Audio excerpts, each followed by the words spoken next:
لن تنالوا البر حتى تنفقوا مما تحبون وما تنفقوا من شيء فإن الله به عليم.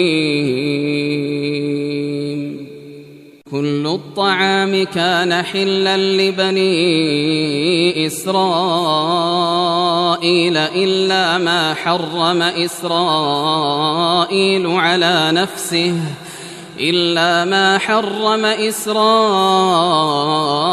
على نفسه من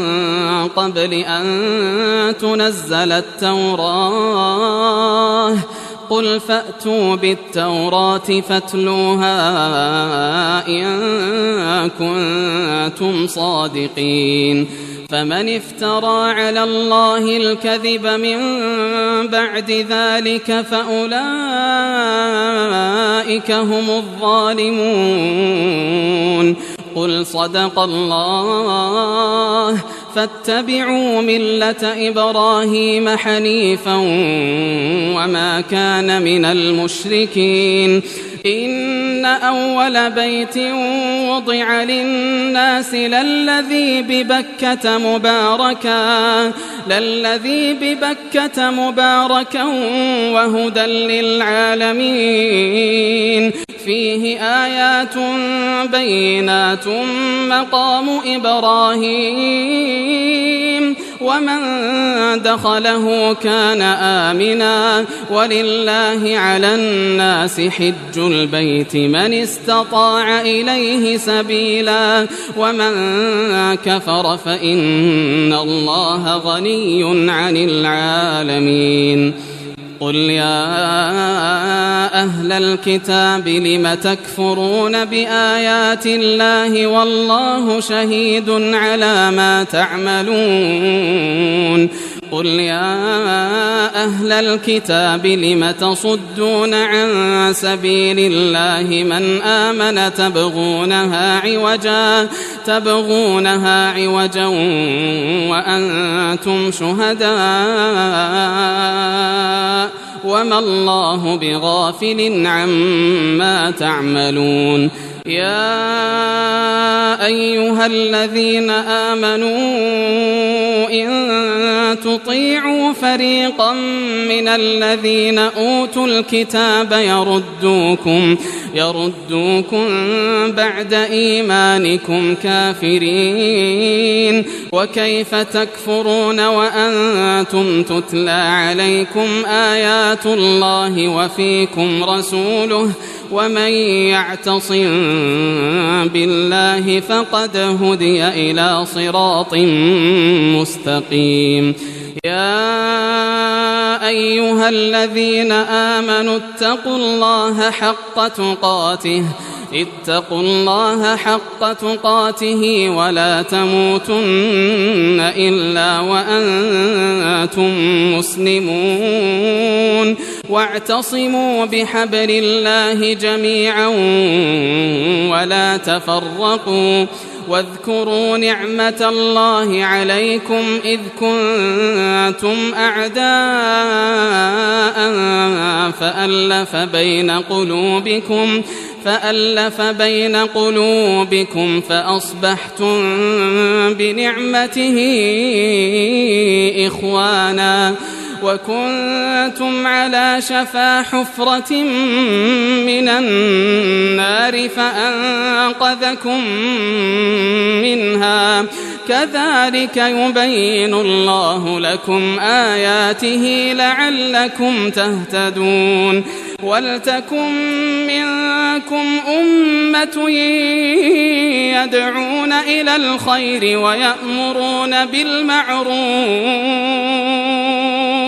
ويأمرون بالمعروف وينهون عن المنكر وأولئك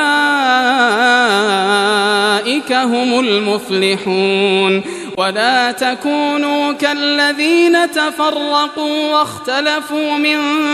بعد ما جاءهم البينات وأولئك أولئك لهم عذاب عظيم يوم تبيض وجوه وتسود وجوه فأما الذين اسودت وجوههم أكفرتم بعد إيمانكم فذوقوا العذاب بما كنتم تكفرون وأما الذين ابيضت وجوههم ففي رحمة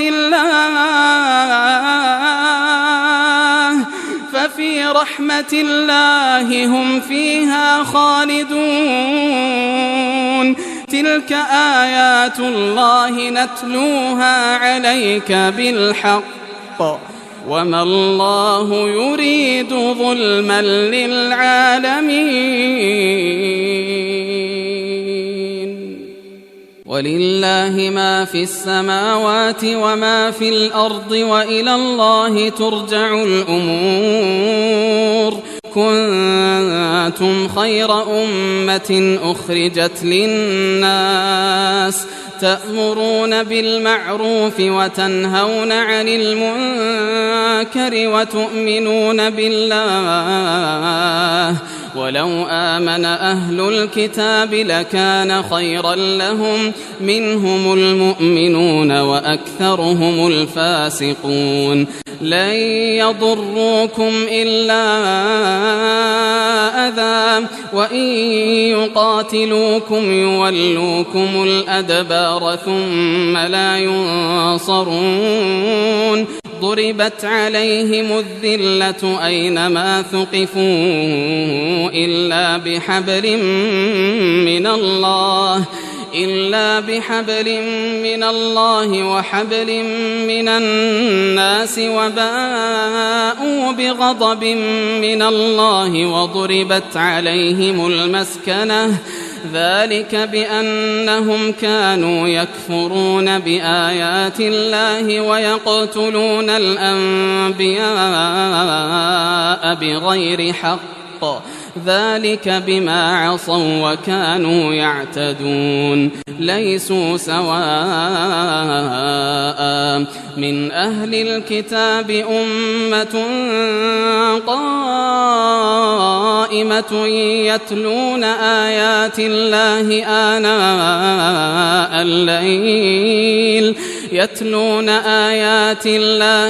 آناء الليل وهم يسجدون يؤمنون بالله واليوم الآخر ويأمرون بالمعروف وينهون عن المنكر ويسارعون في الخيرات وأولئك من الصالحين وما يفعلوا من خير فلن يكفروه والله عليم بالمتقين إن الذين كفروا لن تغني عنهم أموالهم ولا أولادهم من الله شيئا وأولئك أصحاب النار هم فيها خالدون مثل ما ينفقون في هذه الحياة الدنيا كمثل ريح فيها صر أصابت حرث قوم ظلموا أنفسهم فأهلكته وما ظلمهم الله ولكن أنفسهم يظلمون يا أيها الذين آمنوا لا تتخذوا بطانة من دونكم لا يألونكم خبالا ودوا ما عنتم قد بدت البغضاء من أفواههم وما تخفي صدورهم أكبر قد بينا لكم الآيات إن كنتم تعقلون ها أنتم أولئك تحبونهم ولا يحبونكم وتؤمنون بالكتاب كله وإذا لقوكم قالوا آمنا وإذا خلوا عضوا عليكم الأنامل من الغيظ قل موتوا بغيظكم إن الله عليم بذات الصدور إن تمسسكم حسنة تسؤهم وإن تصبكم سيئة يفرحوا بها وإن تصبروا وتتقوا لا يضركم كيدهم شيئا إن الله بما يعملون محيط وإذ غدوت من أهلك تبوئ المؤمنين مقاعد للقتال والله سميع عليم إذ هم الطائفتان منكم أن تفشلا والله وليهما وعلى الله فليتوكل المؤمنون ولقد نصركم الله ببدر وأنتم أذلة فاتقوا الله لعلكم تشكرون إذ تقول للمؤمنين ألن يكفيكم أن يمدكم ربكم ب3,000 من الملائكة منزلين بلى إن تصبروا وتتقوا ويأتوكم من فورهم هذا يمددكم ربكم ب5,000 من الملائكة مسومين وما جعله الله إلا بشرى لكم ولتطمئن قلوبكم به وما النصر إلا من عند الله العزيز الحكيم ليقطع طرفا من الذين كفروا أو يكبتهم فينقلبوا خائبين ليس لك من الأمر شيء أو يتوب عليهم أو يعذبهم فإنهم ظالمون ولله ما في السماوات وما في الأرض يغفر لمن يشاء ويعذب من يشاء والله غفور رحيم يا أيها الذين آمنوا لا تأكلوا الربا أضعافا مضاعفة واتقوا الله لعلكم تفلحون واتقوا النار التي أعدت للكافرين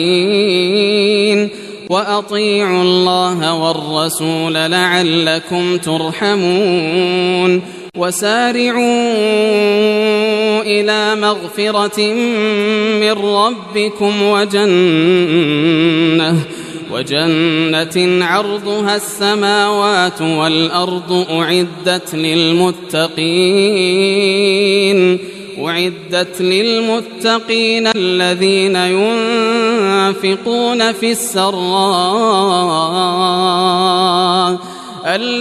ينفقون في السراء والضراء والكاظمين الغيظ والعافين عن الناس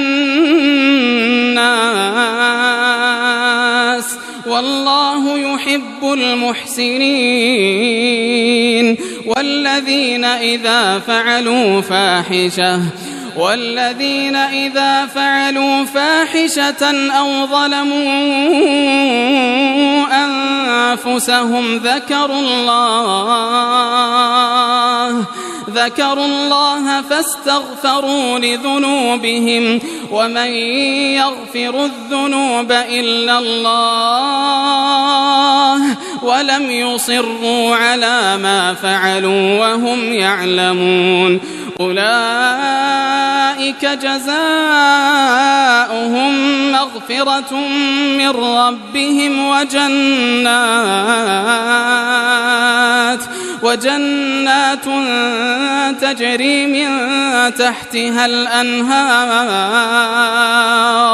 تجري من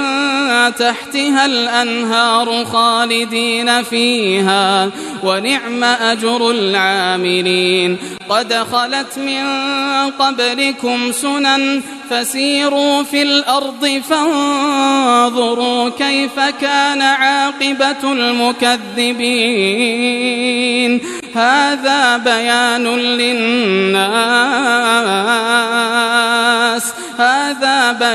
للناس وهدى وموعظة للمتقين ولا تهنوا ولا تحزنوا وأنتم الأعلون إن كنتم مؤمنين إن يمسسكم قرح فقد مس القوم قرح مثله وتلك الأيام نداولها بين الناس وليعلم الله الذين آمنوا ويتخذ منكم شهداء والله لا يحب الظالمين وليمحص الله الذين آمنوا ويمحق الكافرين أم حسبتم أن تدخلوا الجنة ولما يعلم الله الذين جاهدوا منكم ويعلم الصابرين ولقد كنتم تمنون الموت من قبل أن تلقوه فقد رأيتموه وأنتم تنظرون وما محمد إلا رسول قد خلت من قبله الرسل أفإن مات أو قتلا انقلبتم على أعقابكم ومن ينقلب على عقبيه فلن يضر الله شيئا وسيجزي الله الشاكرين وما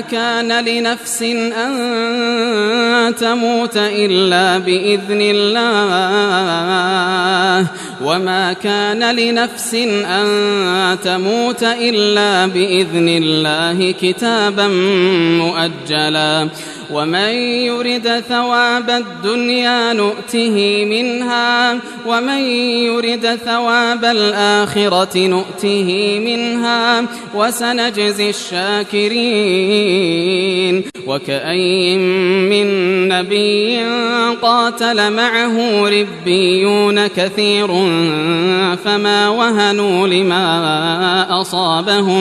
فما وهنوا لما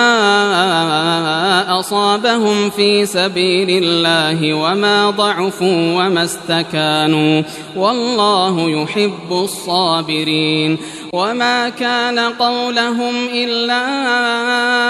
أن قالوا ربنا اغفر لنا ذنوبنا وإسرافنا في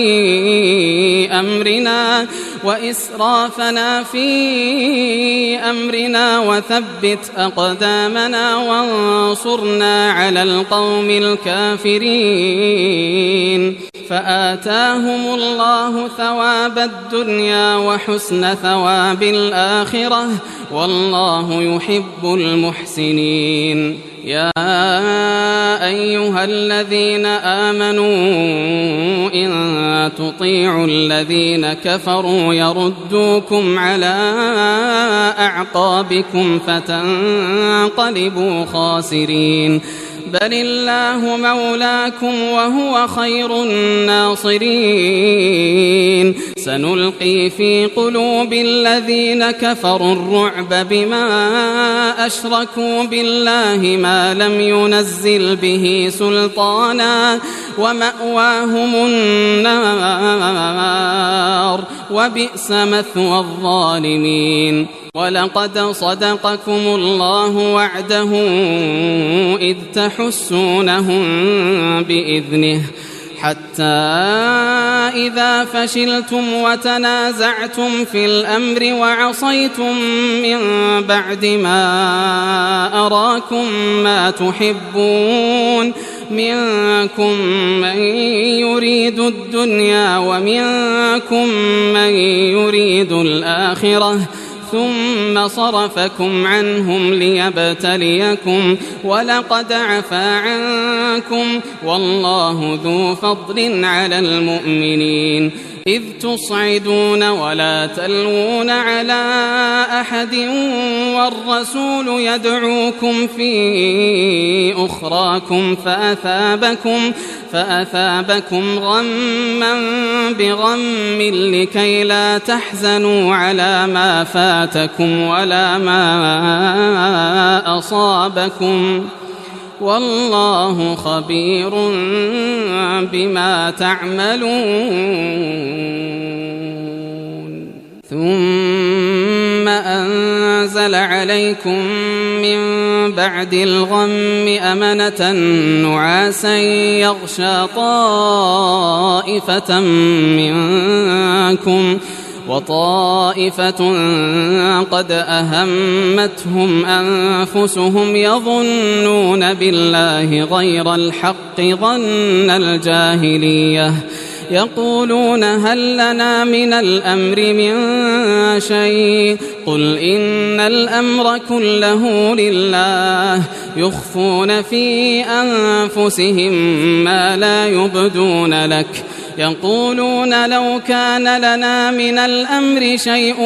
ما قتلنا هاهنا قل لو كنتم في بيوتكم لبرز الذين كتب عليهم القتل إلى مضاجعهم وليبتلي الله ما في صدوركم وليمحص ما في قلوبكم والله عليم بذات الصدور إن الذين تولوا منكم يوم التقى الجمعان إنما استزلهم الشيطان ببعض ما كسبوا ولقد عفى الله عنهم إن الله غفور حليم يا أيها الذين آمنوا لا تكونوا كالذين كفروا وقالوا لإخوانهم إذا ضربوا في الأرض أو كانوا غزا لو كانوا عندنا ما ماتوا وما قتلوا ليجعل الله ذلك حسرة في قلوبهم والله يحيي ويميت والله بما تعملون بصير ولئن قتلتم في سبيل الله أو متم لمغفرة من الله ورحمة خير مما يجمعون ولئن متم أو قتلتم لإلى الله تحشرون فبما رحمة من الله لنت لهم ولو كنت فظا غليظ القلب لانفضوا من حولك فاعف عنهم واستغفر لهم وشاورهم في الأمر فإذا عزمت فتوكل على الله إن الله يحب المتوكلين إن ينصركم الله فلا غالب لكم وإن يخذلكم فمن ذا الذي ينصركم من بعده وعلى الله فليتوكل المؤمنون وما كان لنبي أن يغل ومن يغل يأت بما غل يوم القيامة ثم توفى كل نفس ما كسبت وهم لا يظلمون أفمن اتبع رضوان الله كمن باء بسخط من الله ومأواه جهنم وبئس المصير هم درجات عند الله والله بصير بما يعملون لقد من الله على المؤمنين إذ بعث فيهم رسولا من أنفسهم يتلو عليهم آياته ويزكيهم ويعلمهم الكتاب والحكمة وإن كانوا من قبل لفي ضلال مبين أولما أصابتكم مصيبة قد أصبتم مثليها قلتم أنى هذا قل هو من عند أنفسكم إن الله على كل شيء قدير وما أصابكم يوم التقى الجمعان فبإذن الله وليعلم الذين نافقوا وقيل لهم تعالوا قاتلوا في سبيل الله أو ادفعوا قالوا لو نعلم قتالا لاتبعناكم هم للكفر يومئذ أقرب منهم للإيمان يقولون بأفواههم ما ليس في قلوبهم والله أعلم بما يكتمون الذين قالوا لإخوانهم وقعدوا لو أطاعونا ما قتلوا قل فادرءوا عن أنفسكم الموت إن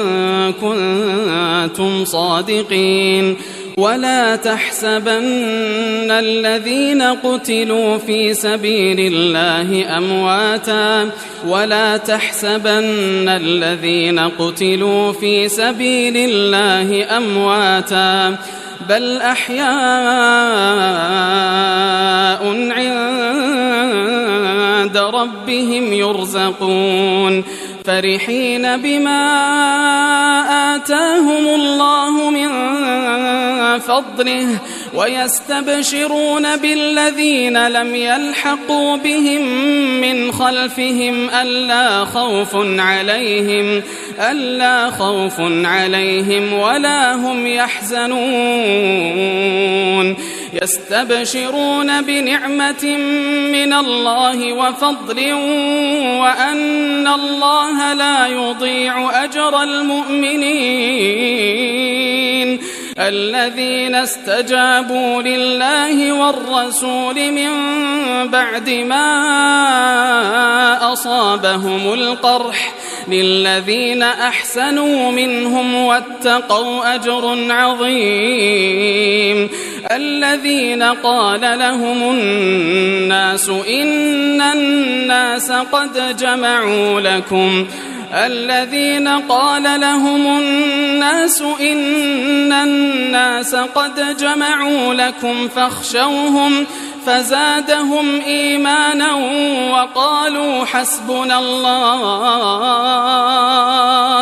وقالوا حسبنا الله ونعم الوكيل فانقلبوا بنعمة من الله وفضل لم يمسسهم سوء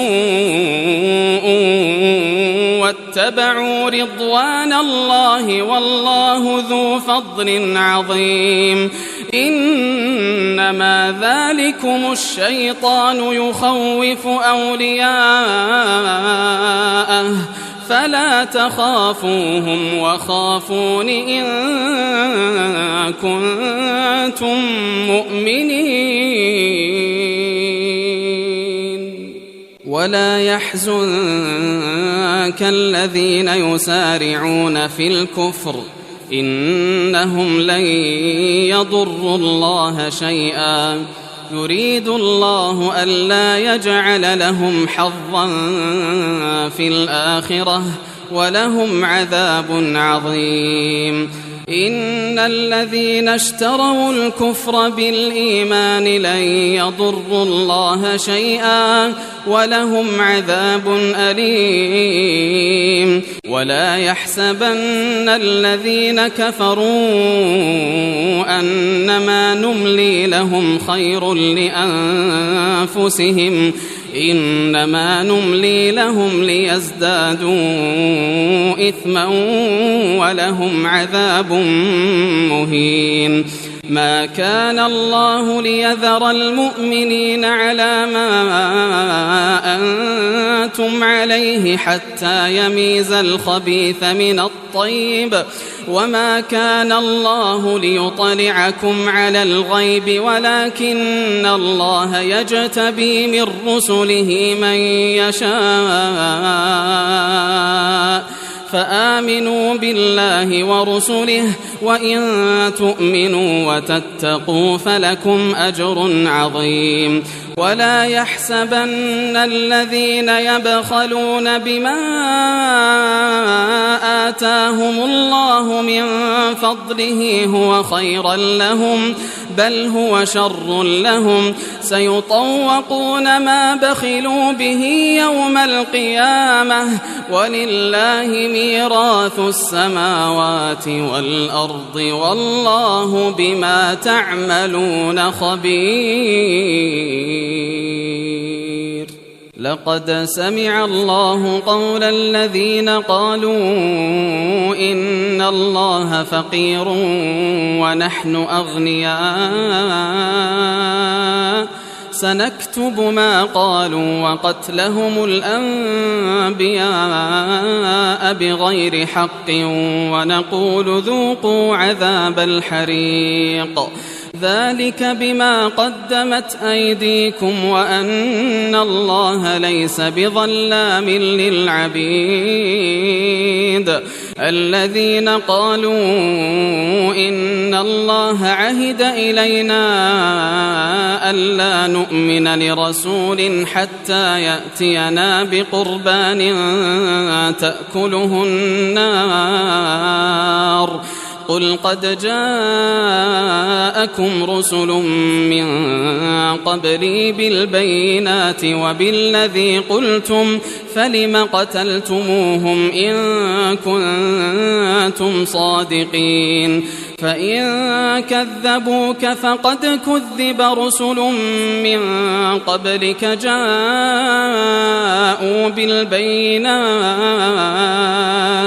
جاءوا بالبينات والزبر والكتاب المنير كل نفس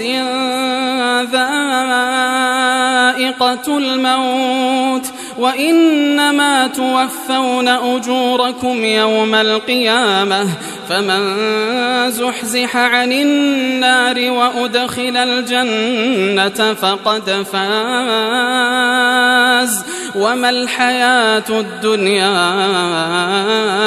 إلا متاع الغرور لتبلون في أموالكم وأنفسكم ولتسمعن من الذين أوتوا الكتاب من قبلكم ومن الذين أشركوا أذى كثيرا وإن تصبروا وتتقوا فإن ذلك من عزم الأمور وإذ أخذ الله ميثاق الذين أوتوا الكتاب لتبيننه للناس ولا تكتمونه فنبذوه وراء ظهورهم واشتروا به ثمنا قليلا فبئس ما يشترون. لا تحسبن الذين يفرحون بما أتوا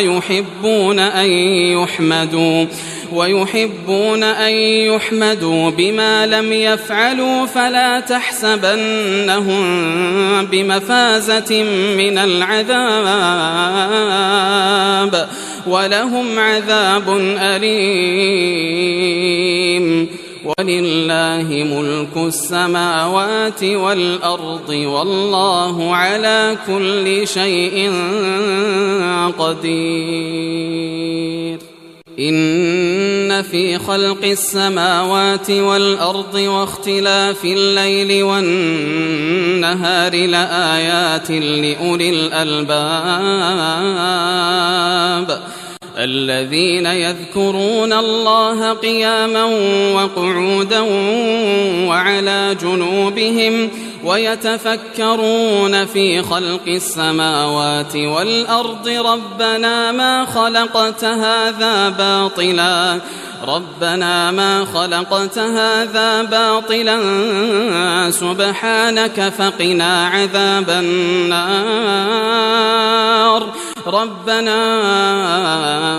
إنك من تدخل النار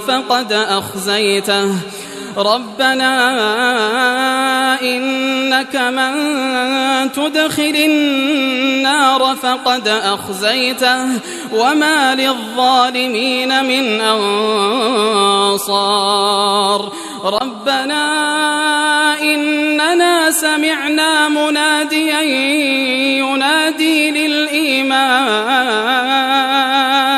ينادي للإيمان أن آمنوا بربكم فآمنا.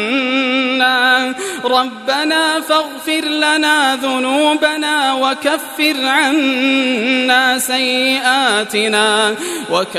عنا سيئاتنا وتوفنا مع الأبرار. ربنا وآتنا ما وعدتنا على رسلك ولا تخزنا يوم القيامة إنك لا تخلف الميعاد. فاستجاب لهم ربهم أني لا أضيع عمل عامل منكم من ذكر أو أنثى بعضكم من بعض. فالذين هاجروا وأخرجوا من ديارهم وأوذوا في سبيلي وقاتلوا وقتلوا لأكفرن عنهم سيئاتهم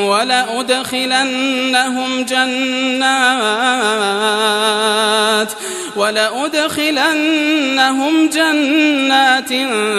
تجري من تحتها الأنهار ثوابا من عند الله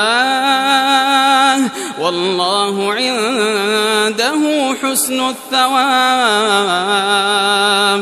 لا يغرنك تقلب الذين كفروا في البلاد متاع قليل ثم مأواهم جهنم وبئس المهاد. لكن الذين اتقوا ربهم لهم جنات تجري من تحتها الأنهار خالدين فيها نزلا من عند الله وما عند الله خير للأبرار. وإن من أهل الكتاب لمن يؤمن بالله وما أنزل إليكم وما أنزل إليكم وما أنزل إليهم خاشعين لله لا يشترون بآيات الله ثمنا قليلا أولئك لهم أجرهم عند ربهم إن الله سريع الحساب يا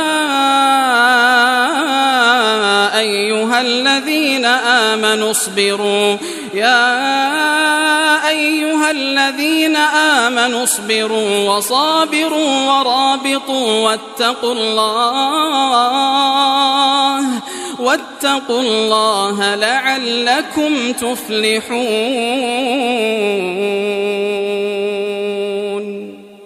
بسم الله الرحمن الرحيم. يا أيها الناس اتقوا ربكم الذي خلقكم من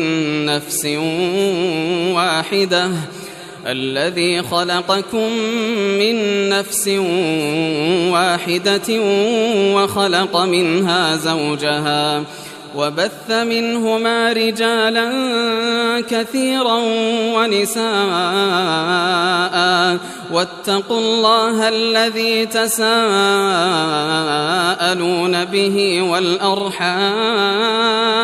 إن الله كان عليكم رقيبا وآتوا اليتامى أموالهم ولا تتبدلوا الخبيث بالطيب ولا تأكلوا أموالهم إلى أموالكم إنه كان حوبا كبيرا وإن خفتم ألا تقسطوا في اليتامى فانكحوا ما طاب لكم من النساء مثنى وثلاث ورباع فإن خفتم ألا تعدلوا فواحدة أو ما ملكت أيمانكم ذلك أدنى ألا تعولوا وآتوا النساء صدقاتهن نحلة فإن طبن لكم عن شيء منه نفسا فكلوه هنيئا مريئا ولا تؤتوا السفهاء أموالكم التي جعل الله لكم قياما وارزقوهم فيها واكسوهم وقولوا لهم قولا معروفا وابتلوا اليتامى حتى إذا بلغوا النكاح فإن آنستم منهم رشدا فدفعوا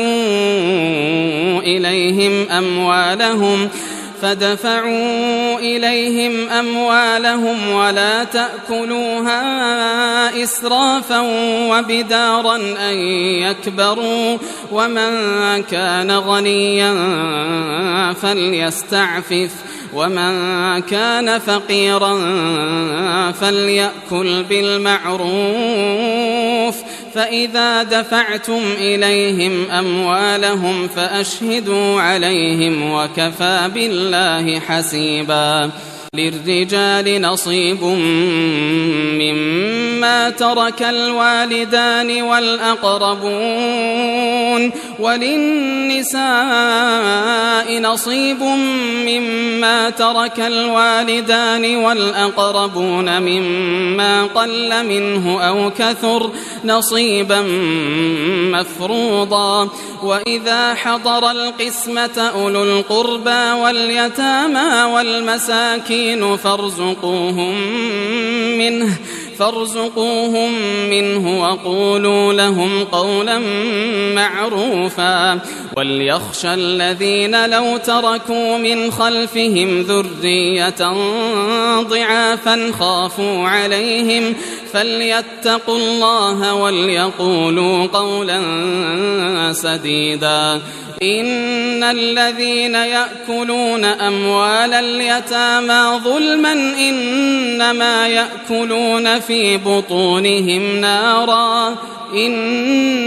يأكلون في بطونهم نارا وسيصلون سعيرا يوصيكم الله في أولادكم للذكر مثل حظ الأنثيين فإن كن نساء فوق 2 فلهن ثلثا ما ترك وإن كانت واحدة فلها النصف ولأبويه لكل واحد منهما السدس مما ترك إن كان له ولد فإن لم يكن له ولد وورثه أبواه فلأمه الثلث فإن كان له إخوة فلأمه السدس من بعد وصية يوصي بها أو دين آباؤكم وأبناؤكم لا تدرون أيهم أقرب لكم نفعا فريضة من الله إن الله كان عليما حكيما ولكم نصف ما ترك أزواجكم إن لم يكن لهن ولد فإن كان لهن ولد فلكم الربع مما تركن من بعد وصية يوصين بها أو دين ولهن الربع مما تركتم إن لم يكن لكم ولد فإن كان لكم ولد فلهن الثمن مما تركتم من بعد وصية توصون بها أو دين وإن كان رجل يورث كلالة أو امرأة وله أخ أو أخت فلكل واحد منهما السدس فإن كانوا أكثر من ذلك فهم شركاء في الثلث من بعد وصية يوصى بها أو دين غير مضار وصية من الله والله عليم حليم تلك حدود الله ومن يطع الله ورسوله يدخله جنات تجري من تحتها الأنهار خالدين فيها وذلك الفوز العظيم ومن يعص الله ورسوله ويتعد حدوده يدخله نارا خالدا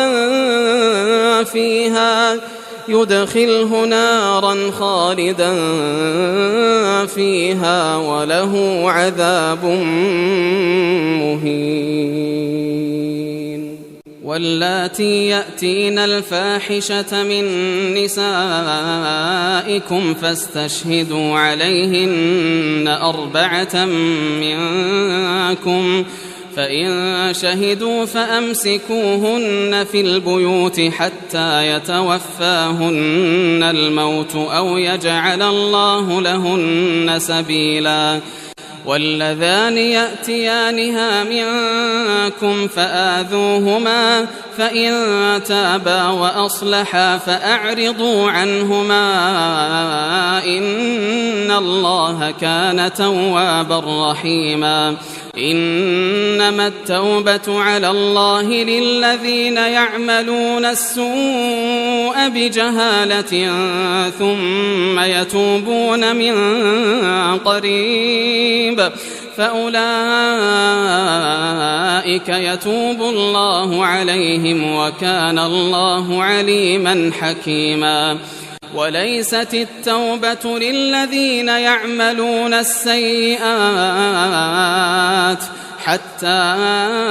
إذا حضر أحدهم الموت قال إني تبت الآن ولا الذين يموتون وهم كفار أولئك أعتدنا لهم عذابا أليما. يا أيها الذين آمنوا لا يحل لكم أن ترثوا النساء كرها ولا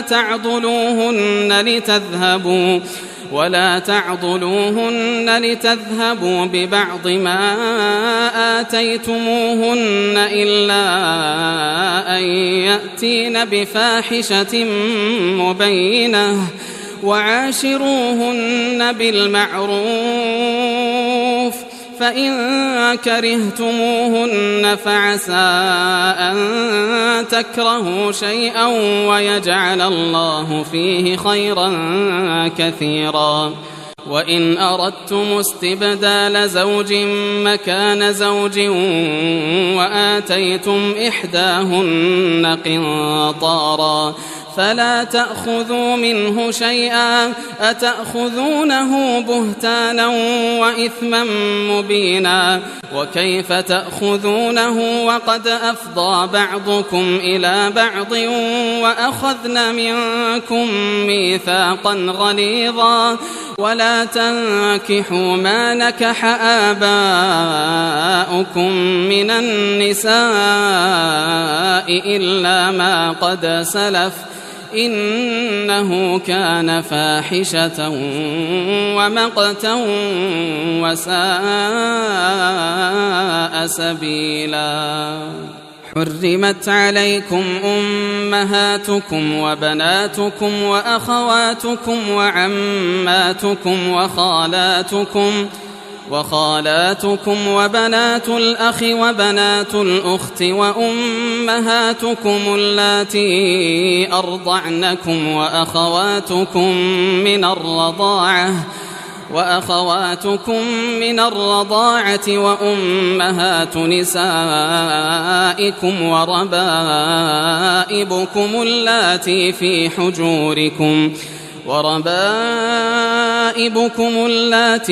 حجوركم من نسائكم اللاتي دخلتم بهن فإن لم تكونوا دخلتم